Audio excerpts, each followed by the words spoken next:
For the first time in state history, the Minnesota Department of Health is releasing a report about how concussions are impacting high school athletes. It estimates 22 athletes suffered from a concussion per high school in Minnesota last year. It's a lot of young people at every high school in the state. Nina Moini live in St. Paul. And Nina, I know it's football season. That's a big cause of this, but not the only one, right?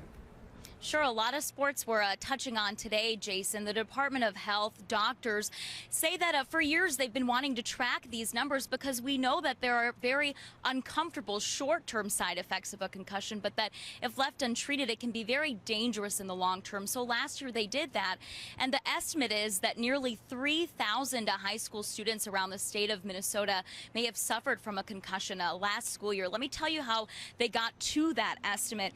Researchers tracked the number of diagnosed concussions on the sidelines by athletic trainers. So they would report those numbers to the Department of Health, and that was based on 36 schools here in the metro area. Based on those 36 schools, that's how they came up with this estimate for the entire state. The most common sport, as we talked about, that they saw these injuries was football, but hockey was also another big one. They tracked a lot of sports, and all of these sports, there is potential for that danger. Doctors with the Department of Health say this is a major concern for these schools. Kids need to be taken off the field right away when these symptoms are spotted so that they can recover. Next year, they're hoping to expand to getting these numbers from all the schools in the state, not just these metro area schools. They're hoping that with these numbers, there's just more research and more awareness that continues to happen from here on out. Everyone involved in high school sports should know the signs and symptoms of concussions. And we need a commitment from everyone on the team to make sure our athletes can compete safely. And when concussion does occur, we need to make sure that the student athletes have the support that they need from their parents, teachers, coaches, and school nurses and clinicians in the community.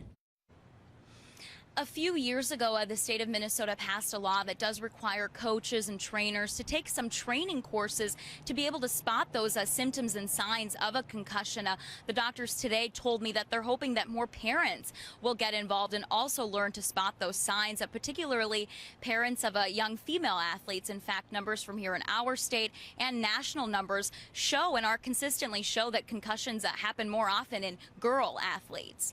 Nina, did they talk about when parents should definitely go to the hospital with their child when there's a concussion?